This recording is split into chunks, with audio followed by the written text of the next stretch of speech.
Honorable Prime Minister of India, Shri Narendra Modi ji, the President of the Council of Ministers of Italy, Her Excellency Giorgia Meloni, Foreign Minister of India, Dr. Jaishankar, Ambassador Vinay Quattro, esteemed leaders, excellencies and distinguished guests. A very, very warm welcome to the 8th Raisina Dialogue. This edition of the dialogue is special. It is the first dialogue in India's Amrit Kal, or Golden Age, an epoch marking the 25 years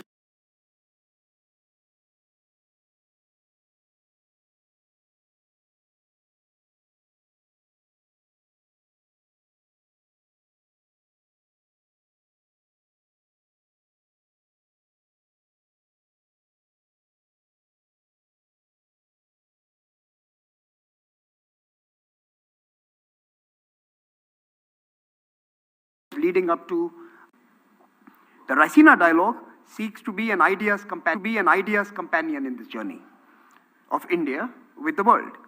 There is a packed agenda for the dialogue in the days ahead that allows us to engage with new voices, new thoughts and new ideas that could indeed change our paradigms.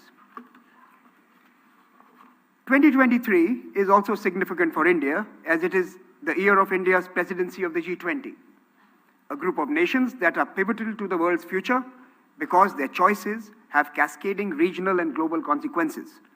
The failures of the G20 will hurt the world, and their successes will lift us all. The ambition of this year's G20 has also shaped the dialogue's agenda. From debating the need for reforms in multilateralism to encouraging lifestyle changes to mitigate the climate crisis, the Raisina Dialogue aims to support India's G20 priorities. This year, G20 also aims to be inclusive. The Honorable Prime Minister, Shri Narendra Modi, elaborated his vision at the Voice of the Global South Summit. He said, and I quote, "As far as India is concerned, your voice is India's voice, your priorities are India's priorities." This sentiment will be reflected in the Raisina Dialogue Town Hall on March 5th, where we will gather not only the G20 countries, but also participants from over 80 countries to be present and to discuss our common future. That collective future may be difficult to imagine at this moment, given what we went through in the first 2 years of this decade. Indeed, has it only been 2 years? From old conflicts resurfacing in Europe to convenient morality in Afghanistan, from complete disregard for the environment to selfish acts during the COVID-19 pandemic. This already feels like a very long decade, and this brought out the worst of humanity. Forums like this dialogue are seeking to bring out the best.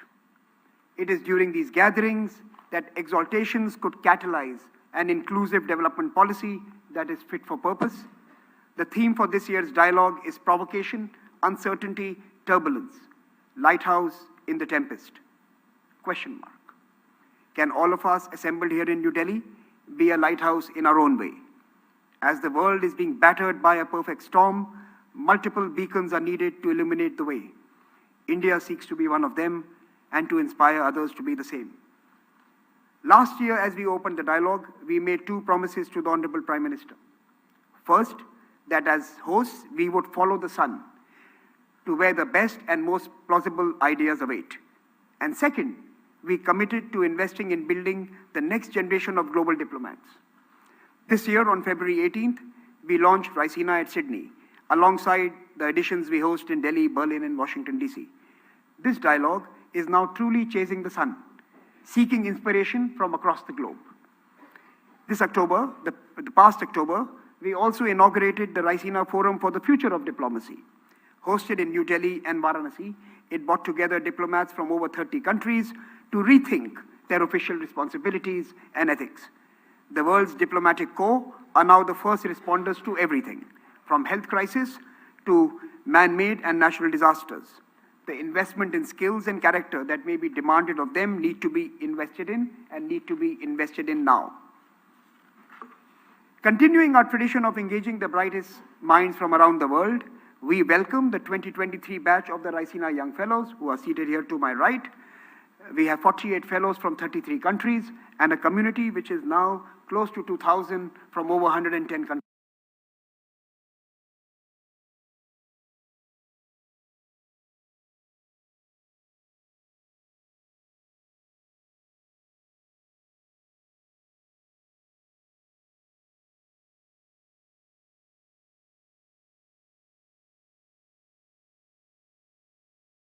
Perhaps that is the only way. Welcome once again, and let the conversations begin. I thank you for gathering here.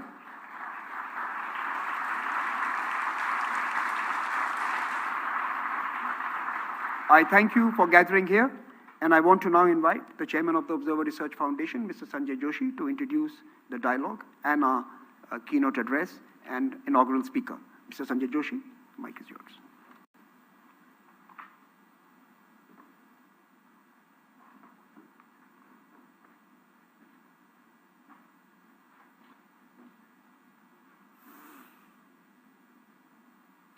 A very good evening to all our distinguished guests.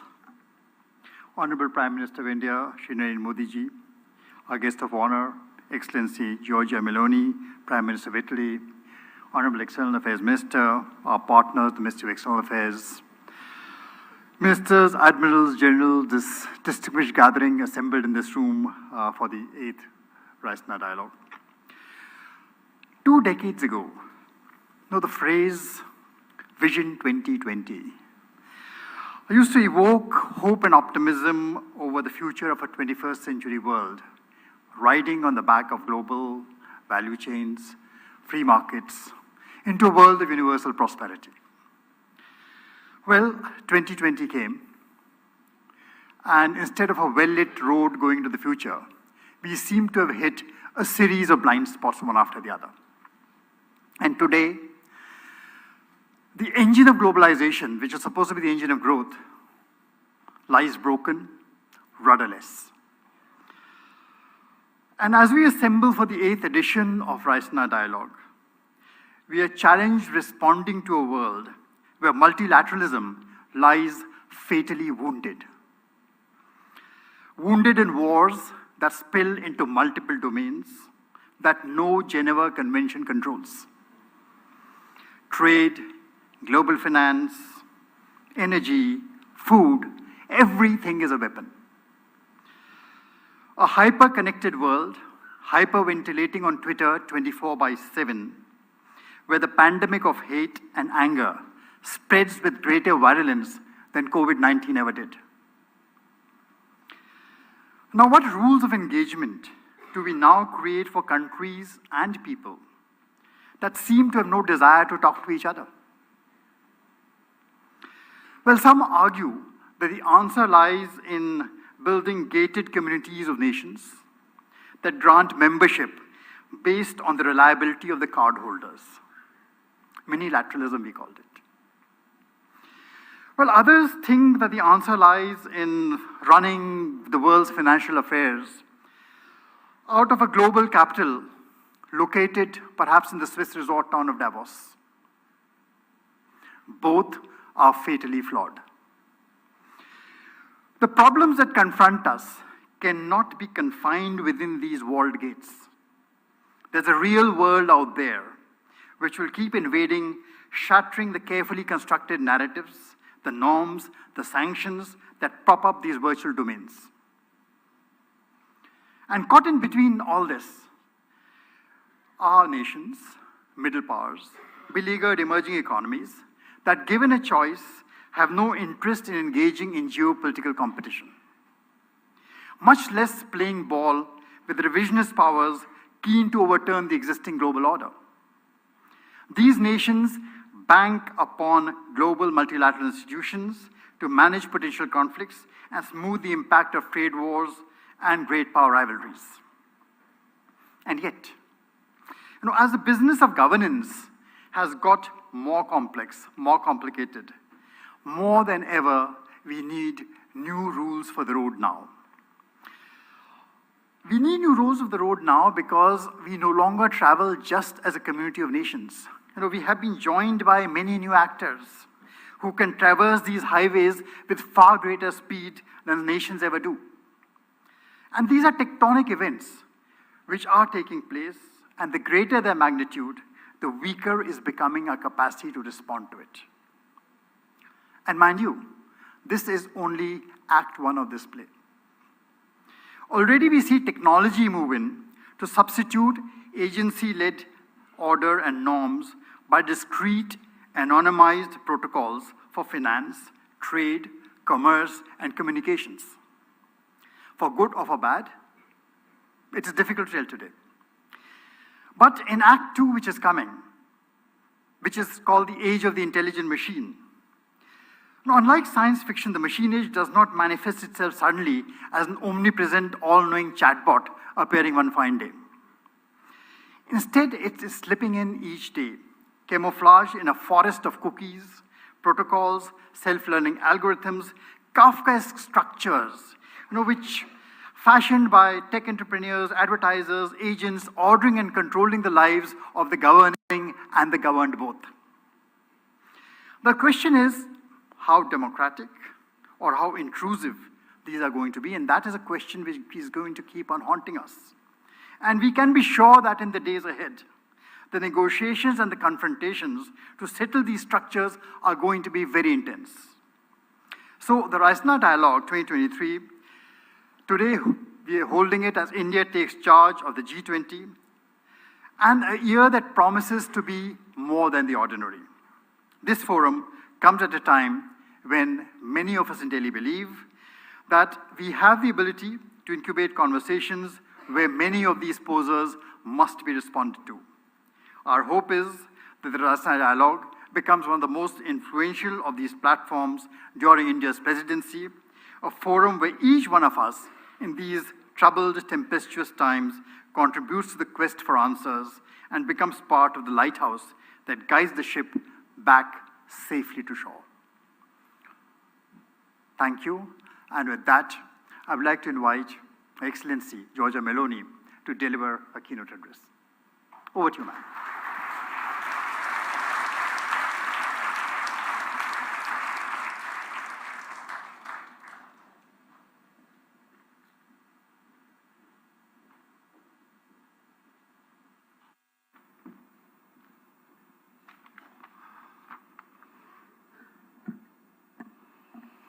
Well, dear Prime Minister Modi, Excellencies, distinguished guests, namaskar. It is an honor for me to inaugurate this year's Raisina Dialogue and to do so in front of such an extraordinary audience, an audience that includes representatives from across the G20, with whom Italy shares a special responsibility to find solutions to our common global challenges. With this in mind, well, I would like to take this opportunity to share my appreciation for Prime Minister Modi's hard work on handling a complex presidency and to reiterate Italy's full support to its success. I am told that the name of this international conference comes from Raisina Hill here in Delhi, from which the government is granted a broader view of India's capital city.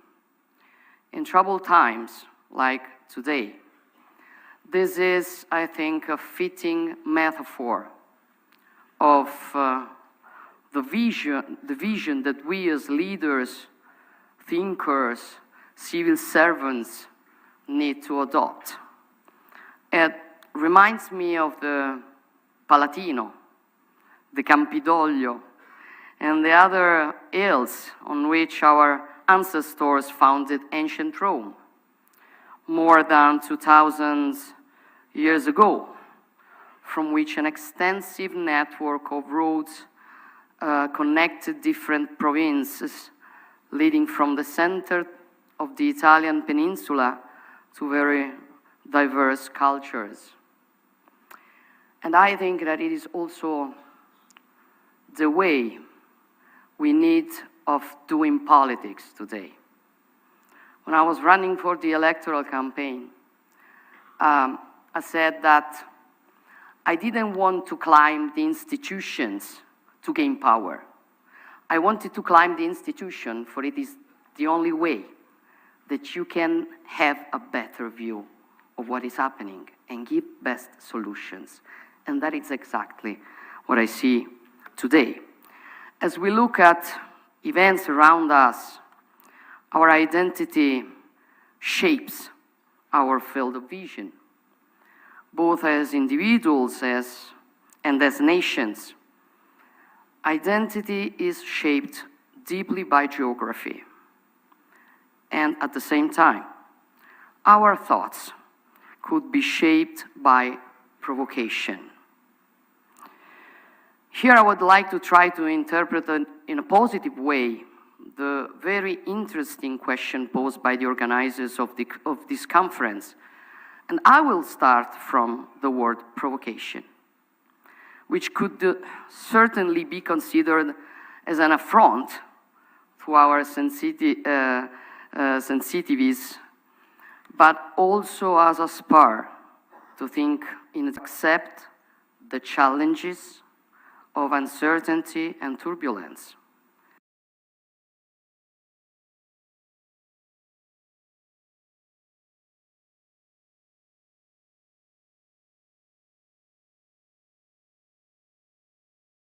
Of our historic times. This is definitely the era of uncertainty, and at the same time, a period of an unprecedented turbulence. We are in a tempest, and we need to stand tall in considering our common challenges. We need to stand on the hill to take a deep breath and see our lands and seas and their problems in a more enlightened way. We need a lighthouse in the storm. And that is why opportunities like events, which risk to be governed only with superficial thoughts and hasty actions. Therefore, let's go back to the fundamental factors, including the geographical one of our identities, and considering some important similarities between the wide and profound wealth of the Indian and Italian ancient cultures and contemporary interests.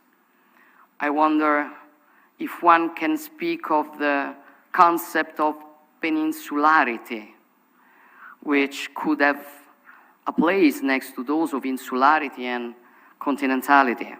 Italy is deeply European.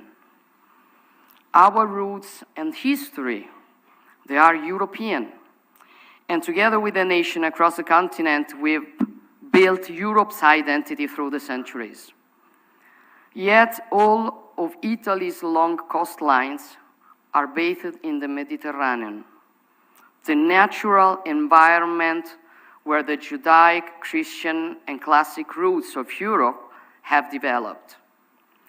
Geography has shaped our culture, our outward projection, and our growth as civilization. And much like India, the peninsular factor has given us a crucial resource, being both a continental and a maritime nation. A key advantage, making us natural platforms for trade, logistics, and the dissemination of culture and science. For centuries, our maritime flows have looked towards the south and to the rest of the Mediterranean, which remains our natural neighbor, and with whom we are continuing to build mutually beneficial relations. This is the spirit enshrined in our vision, also dubbed the Mattei Plan for the Mediterranean and for all the African continent, with its growing population, challenges, and opportunities. A vast region which has also the resources, starting with energy, which are so crucial for Europe, but which should, first of all, benefit the peoples who are the owners of these commodities. Our objectives are simple: ensuring prosperity, peace, and lasting friendship through collaboration on an equal footing. A collaboration aimed at providing tangible benefits for all, without predatory ambitions, without coercion, economic or otherwise.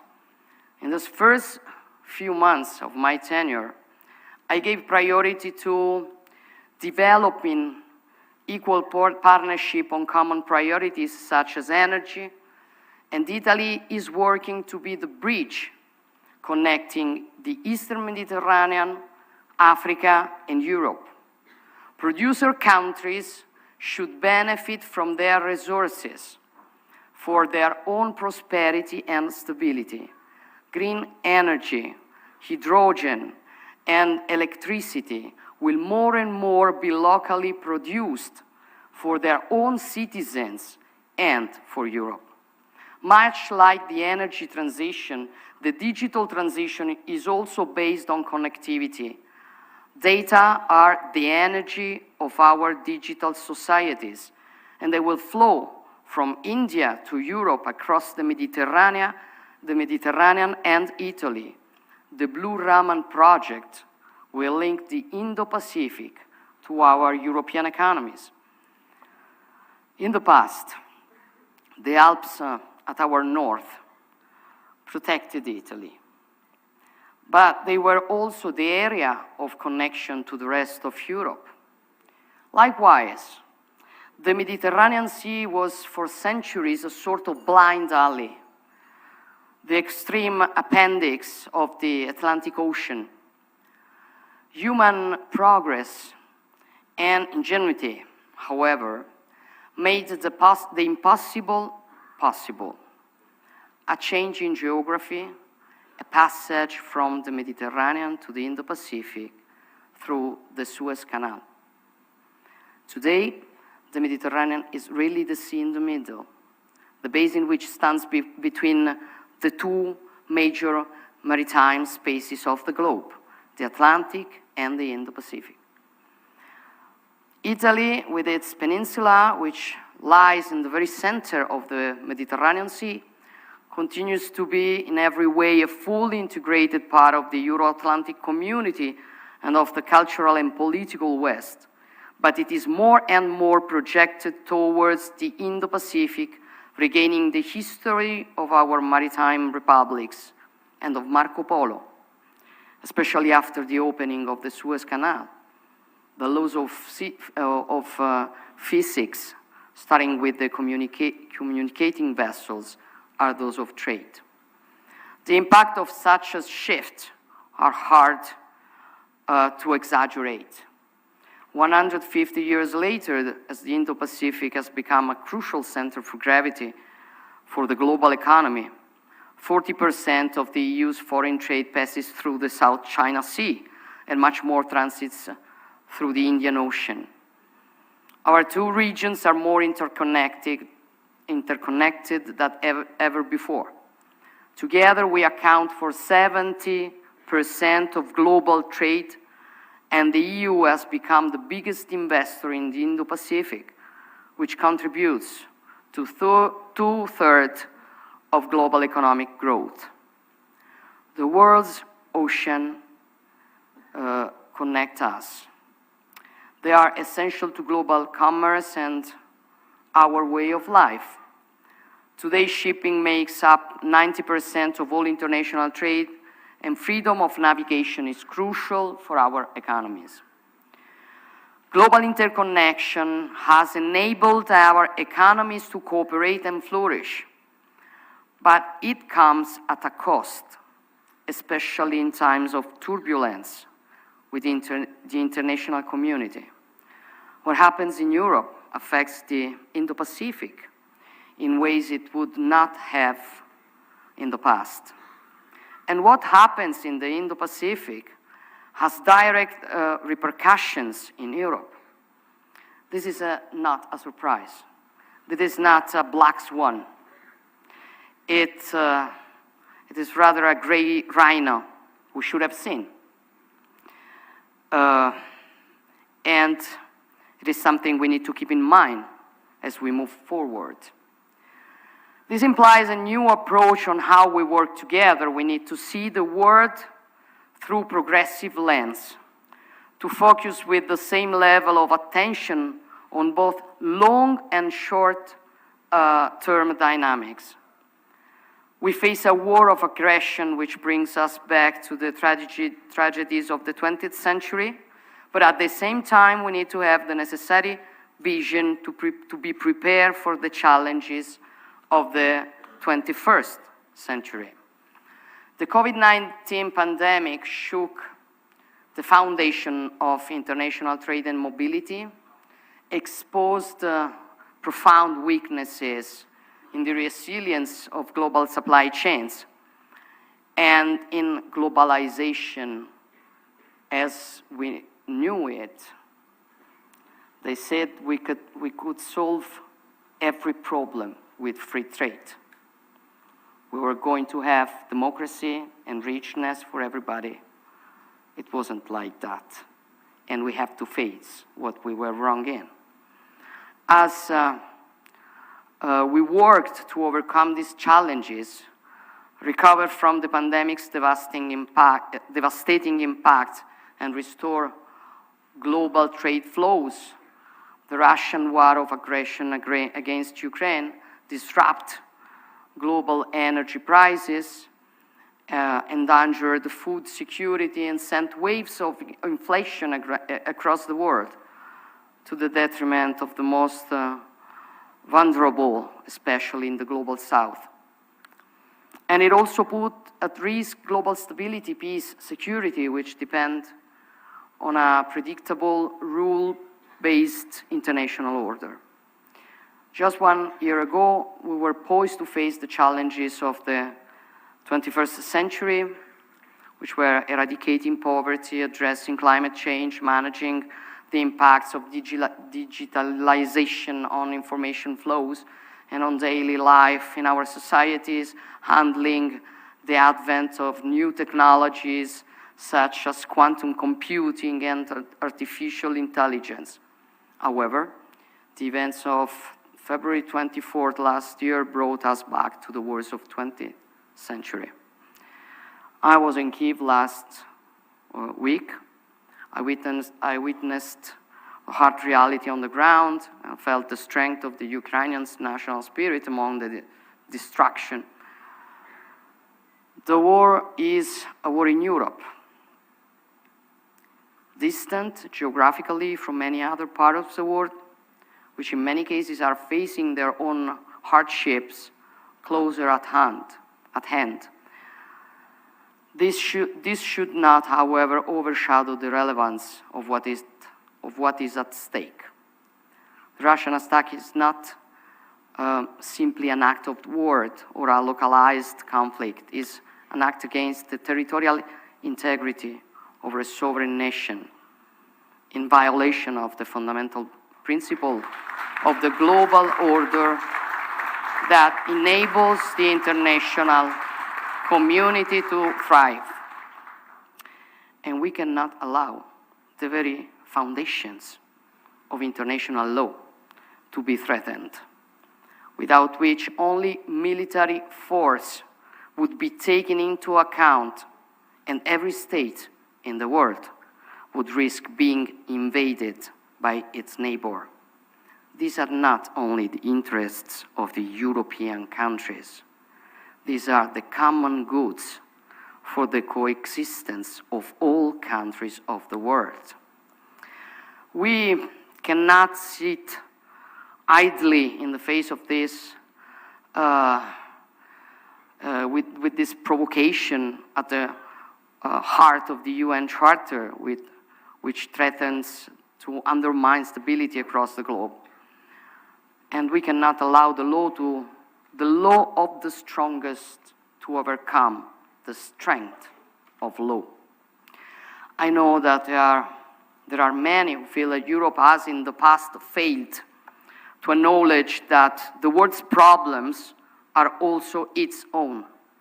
And perhaps until the past few years, our geopolitical stance has been less vocal than it could have been. This is no longer the case. And initiatives such as the EU strategy for the Indo-Pacific demonstrate that our views have indeed broadened. Regional affairs rapidly turn into global affairs in today's interconnected world. And unfortunately, Europe's problem today has become the world's problem. Italy and India share a profound conviction that only the rule of law can allow humanity to prosper and develop in balance and harmony. As forward-looking countries with rich cultures dating back millennia, we have a common human-centric vision in which democracy, science, peace, prosperity go hand in hand. The relationship between artificial intelligence and ethics is crucial. All developments must be human-centered. Our strength lies in our human capital, in our abilities to create and to push the boundaries of science, knowledge, and technology while keeping the state at the service of our citizens. We are building new bridge between academic and research centers of Italy and India. Despite the long history of our respective people, we are both young as states. We have had to overcome intense similar struggles to establish ourselves as independent states. It is no coincidence that the Italian Risorgimento was among the sources of inspiration for many Indians fighting for their independence, and that the work of Giuseppe Mazzini, a key figure for Italy's unification, was translated, read, and studied by many Indian patriots. Gandhi himself, whose Young India drew from Mazzini's Giovane Italia, recognized his influence, saying, "There are few examples in the world of a man who alone accomplished this country's resurrection by the power of his thoughts and extreme dedication throughout the course of his life." Our civilizations have met, touched, and influenced each other along the centuries. There are many examples, but one struck a particular chord with me: the discovery of an Indian ivory statue in the 2,000 years old ruins of Pompeii, a powerful testimony of the depth of our historical relations. Our cultures are hymns to life and love, and we will continue to fight with determination against those who worship hate and violence. Terrorism is a cancer that also needs to be faced through a wide international cooperation, and it must be addressed with leadership and resolve. As I sit in my office in Palazzo Chigi in Rome, which is known as the Prua d'Italia, the bow of Italy, I'm often reminded of my nation's maritime nature. As we navigate the waters of the world, we must navigate the new horizons of the 21st century. We need to see better as we move through uncertainty, to strengthen the resilience of our global relationships through greater cooperation and diversification. It is true that, as the title of this year's Raisina Dialogue reminds us, we are weathering a storm, which is a terrible storm, that is making it difficult for our ships to sail through crosswinds and violent waves crashing on the surf. And fear has crept into their crews, and even the most seasoned sailors are hard-pressed to make the right decisions. Those who are at the stern, carrying the responsibility of their crews and of their ships, they can make the difference. And this is precisely the choice we as leaders have ahead of us, either swaying into turbulent waters or guiding our ships towards the safety of a friendly harbor. Our compass is our common endeavor to protect the shared human values that form the basis of our coexistence. India is a key player in this broad landscape, bathing in the Indo-Pacific much as Italy is at the heart of the Mediterranean. And our two countries have important contributions to make together. This is why Prime Minister Modi and I have just announced the scaling up of our bilateral relations to a strategic partnership.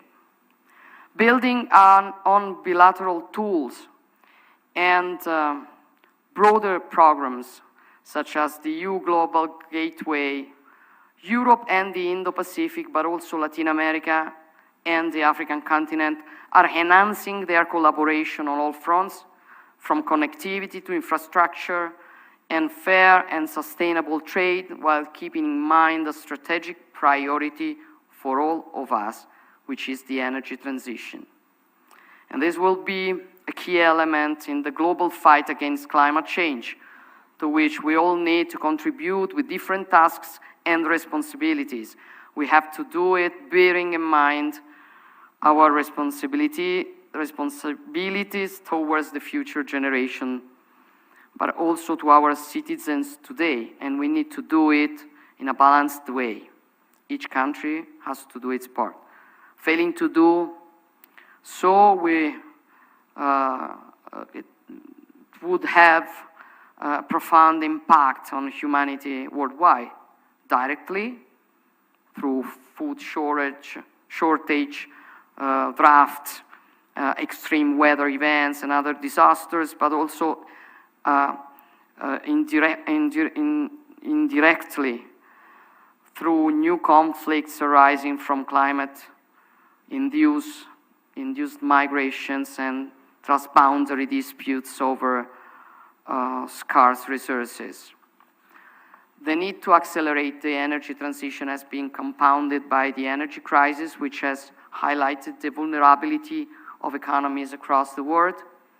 It has, however, also shown that global coordination on climate change is not a zero-sum game, but a true shared interest.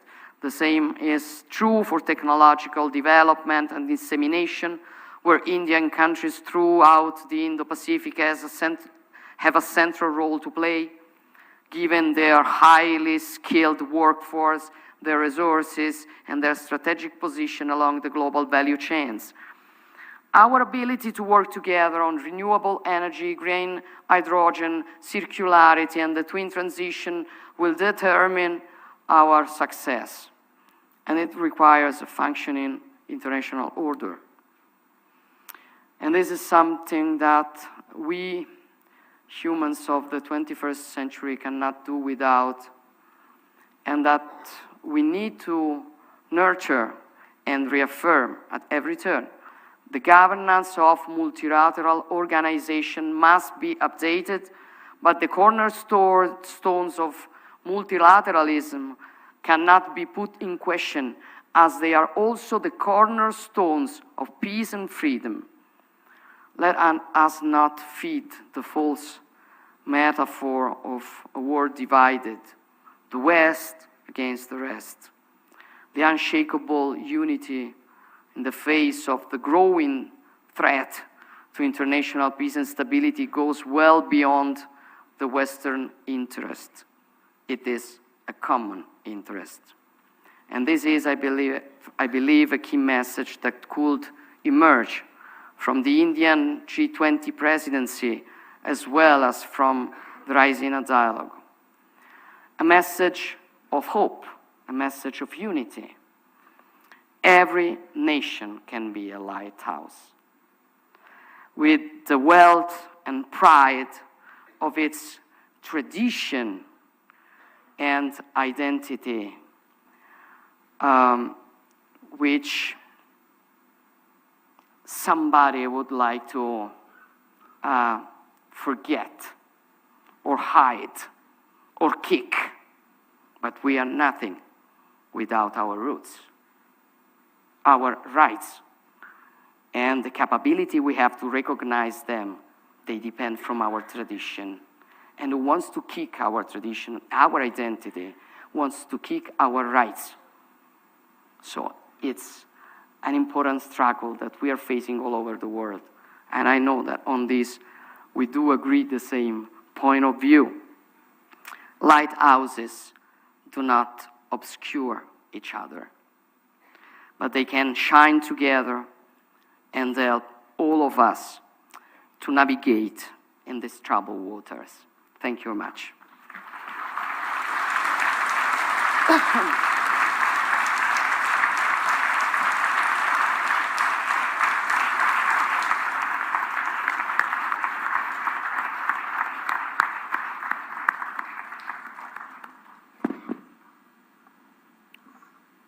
Thank you for that inspirational speech. May I now request the Indian External Affairs Minister, Dr. S. Jaishankar, to propose a vote of thanks.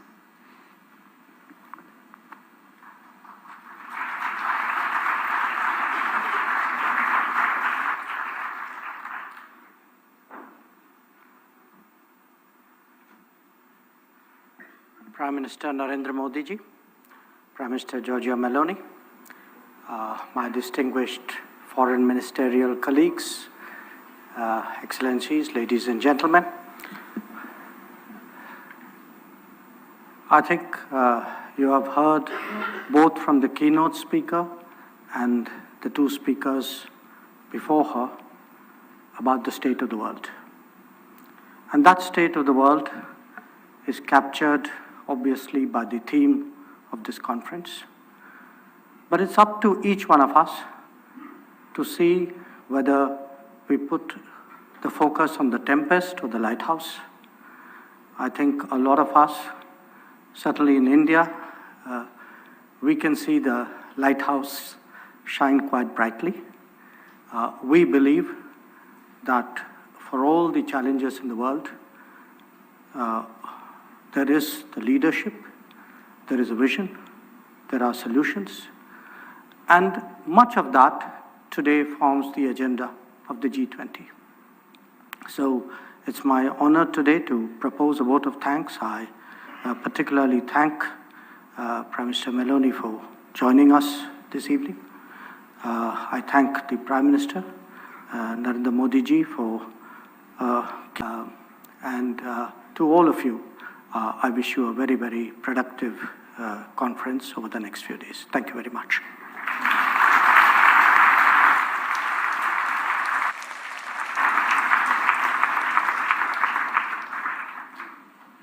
I will now request all of you to remain seated as the Honorable Prime Minister and the President of the Council of Ministers leave this room. I will also request an orderly exit from this room thereafter, but first let our VIPs and chief guests leave the room.